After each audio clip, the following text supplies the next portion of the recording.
I started with the Cincinnati Bengals here. Cincinnati Bengals are a team that obviously definitely did not see the postseason. Injuries from Joe Burrow, impacts of players leaving. It was just it's a big debacle, especially from a team that went to the Super Bowl in 2021, and now they're just trying to get back. They've had some obviously upsets from the AFC Championship against the Chiefs, which I feel like they were able to dethrone, but I think it's kind of been a kryptonite for them. They've had some tight battles with them.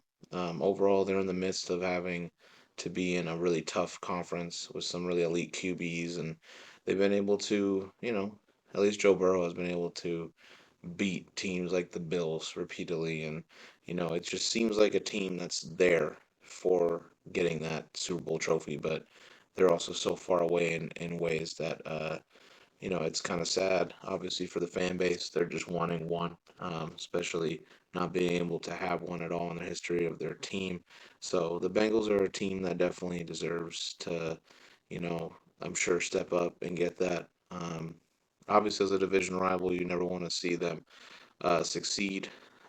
But this is a Bengals team that has something to look forward to this year. They were 9-8 last year, 6-3 at home, 3-5 away, 1-5 of their division. 366 points that they scored. They gave up 384 points though. They were 15th in passing yards with 229.1 a game. 31st in rushing, so second to dead last with 89.8. They are really a passing team, really. 16th in points for with the 21.5 points per game, and they were 21st in points against. They allowed 22.6, so not fantastic there for them. Yeah, it's a team that we just got to look more in depth. They got some good pieces. They also got some pieces that are a little questionable. So, how far can this team go? Time will tell. They need Joe Burrow to stay healthy, though. So you're looking at the Bengals depth chart. He first started out with Orlando Brown Jr. at the left tackle position. He has Super Bowl pedigree. He's been on successful teams. I think that's going to bode well for them. Um, Again, he's not the greatest tackle in the NFL in the world, but overall, I think he's got that experience, and that's going to help him a long way. Um, Definitely going to be physical. Definitely going to be penalized a lot, though. So we'll see how that goes with him. Um, Still has some good football left in him. So at the left tackle position, though, we'll see how that goes for him as well. He usually was a right tackle, so he wants to be a left tackle. We'll see how that goes. See if he gets exposed. Left guard, Cordell Bolson. He was an honorable mention on the list for left guards. Reliable guy for sure. Ted Karras, he's a vet. He's been in Cincy. He's helped Joe Burrow, so I mean, overall, hasn't been a bad thing at all. Alex Kappa at the right guard. Um, he was also an honorable mention for guards as well. So good for them. I think they got a lot of things going on that's going right for them in terms of the interior line of this team. At the right tackle, Trent Brown. He was an honorable mention as left tackle, moving to right now, probably for Orlando Brown's needs here. Trent Brown, he has been a solidified tackle in the league for a while, veteran presence. He's been there with New England, so I mean he has that, and I think that's what Cincinnati needs, just a solidified veteran type offense line with of course like talented guys, right? But I think they have, in my opinion, the most complete offensive line that they've ever had under the Joe Burrow era. I think it just seems like it's stable, so that's a good thing for them. That's a great positive to start out with. QB, they have the second best QB in the planet, and Joe Burrow. He is a cool QB under pressure. You know, many people got different names for him. Some people call him Joe Shiesty. But yeah, Joe is definitely a guy that you want under center there. He's definitely a guy that's gonna win the big games. So overall, um, definitely need him to stay healthy, unlike last year and his rookie season. So he stays healthy, they definitely win more games, definitely, or they at least compete in more games. Especially if he's there, he's the second best QB in the league. Um, Running back, they lost Joe Mixon. I think that's a huge loss for him. Zach Moss is going to be the starting running back. It's more of a can he step up? Can he eclipse 1,000 rushing yards in a year? Because he hasn't done it in his career. He's still young. I just feel like that is such a downgrade for him. and that might hurt him. But Zach Moss is a good option for him. They picked him up, so can he step up? Receivers, really think they got some questionable stuff here. Jamar Chase aside, I mean, we all can talk about him. He's an elite receiver. He's number 9 on the wide receiver list for me. Um, Definitely go higher, of course. Um, Definitely a guy that you need to double team. Definitely a guy that you need to watch out and film for sure. But will he be shut down a little more this year because of guys like T Higgins who needs to step up? He needs to step up a lot. Really, kind of down years here. A little slow. Big dude though, so can he manage to be that second option for him? And of course, no Tyler Boyd, so they're gonna put in the young Iosivas. Is he gonna do anything? Will he be good? He's a question mark because he hasn't played enough games in the NFL. So their receiving core is pretty questionable. And on top of that, a questionable tight end, Mike Gesicki.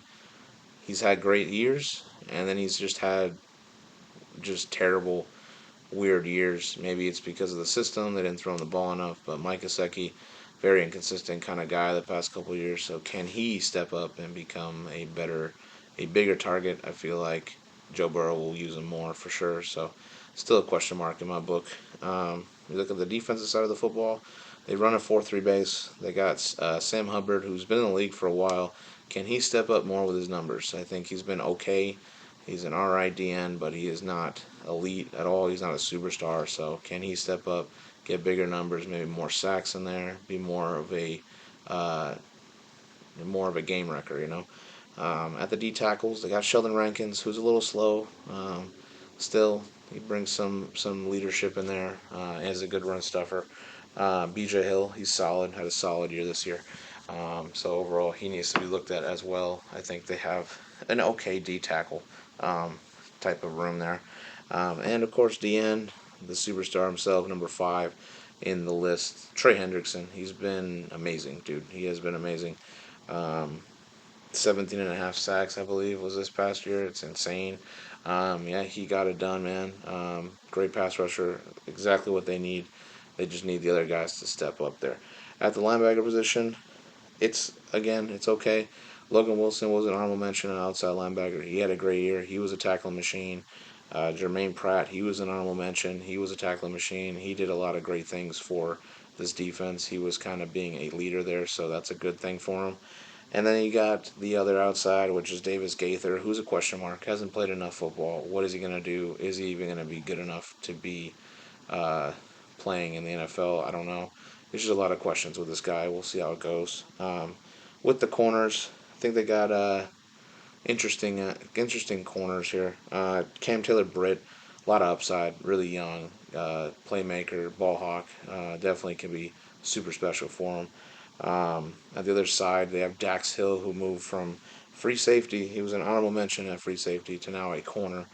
He's quick, obviously, so that's a great thing. Can he be a corner in a very effective way? Moving safety to corner is kind of hard, so can he do what he does and cover the one man he's assigned to, and will he be able to do what he needs to do at his position to help the team? And of course, Nickelback, Mike Hilton, who was an honorable mention for corners, he had a good year. Definitely looking to see what he can do this year. I think he can still be effective for the team. The safeties, they signed Geno Stone from the Ravens. He was an honorable mention free safety in the list. Um, yeah, Geno Stone's going to definitely impact this team wholeheartedly, especially with takeaways, turnovers. He's definitely going to be a guy that you're going to want to look at and be like, ooh, okay, we need to watch film on that guy. So he's good. He's a great pickup for him. I think that can really help him out. And you got Von Bell, who's coming back as a strong safety, coming back. He's reliable. Left for the team for a year, but again, think he'll be passionate enough to come back and play his heart out there. For the kicker, they got Evan McPherson, who's an honorable mention in kickers. Definitely can be elite, has a great leg. Punter, they got a rookie and Rekau as the punter, so see how he does. And kick returner Chase Brown, he's a question mark. He doesn't really return at all, so will he be effective? I'm not sure. It's a team that has good pieces around them, superstars with question marks and some bubbles, and that could be that could be an issue, especially when you're competing in the AFC and in a great and very, very tough division in the AFC North.